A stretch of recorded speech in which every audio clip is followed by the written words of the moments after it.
अंमली पदार्थ विकणाऱ्या महिलेसह दोघांना मुंब्रा पोलिसांनी अटक केली आहे. त्यांनी विक्रीसाठी जवळ बाळगलेल्या मोफेड्रॉन पावडर MD ह्या अंमली पदार्थासह एकूण 6,23,900 रुपये किमतीचा मुद्देमाल पोलिसांनी ताब्यात घेतलाय.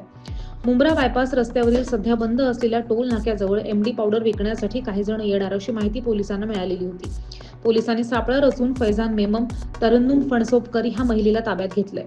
त्यांची अंगझडती घेतली तेव्हा त्यांच्याकडे त्यांनी विक्रीसाठी जवळ बाळगलेली अनुक्रमे 102 आणि 200 ग्रॅम MD पावडर आढळली आहे. त्यांच्याजवळ असलेला इतर मुद्देमाल ताब्यात घेऊन पोलिसांनी दोघांना अटक केली आहे. सर, आज पत्रकार परिषद ठेवण्यात आली, काय सांगाल? कुठली कारवाई केलेली आहे मुंब्रा पोलिसांतर्फे?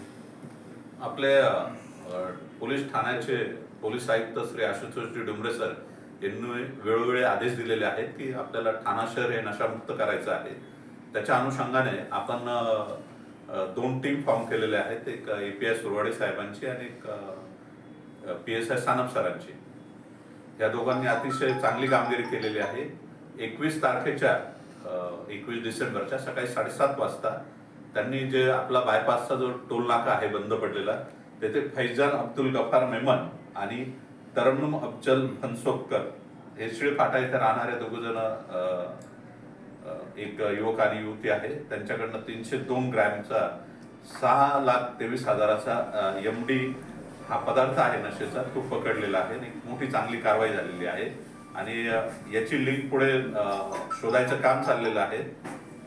यांच्यावर अजून यापूर्वी काही गुन्हे आहेत की नाही ते पण चेक करायचं काम चाललेलं आहे आणि पुढे अजून कोण कोण आरोपी आहेत त्यांना सपोर्ट करणारे, तर त्यांना एक 6 दिवसाचा PCR मिळालेला आहे. त्याच्यात आपण चांगल्या प्रकारे प्रगती करून अजून एक मोठी लिंक शोधू शकतो. सर, अगोदर यांच्यावर काही गुन्हे दाखल होते का? ते माहिती काढायचं काम चाललेलं आहे, अजून डिटेल्स नाही येत आपल्याकडे. सर, या कारवाईमध्ये कुठकुठले पोलीस अधिकारी इन्व्हॉल्व होते? याच्यामध्ये प्रवीण सुरवाडे साहेब API, पोलीस उपनिरीक्षक विजय सानप साहेब, राजाराम शेखर नावाचे पोलीस हवालदार, महेश माले, कलगोंडा बन्ने, नवनाथ थोरवे आणि प्रवीण पाटील आणि महिला पोलीस नाईक जे आहेत कोंडे मॅडम. सर, रिमांड किती दिवसाचा आहे? 6 दिवसाचा आहे.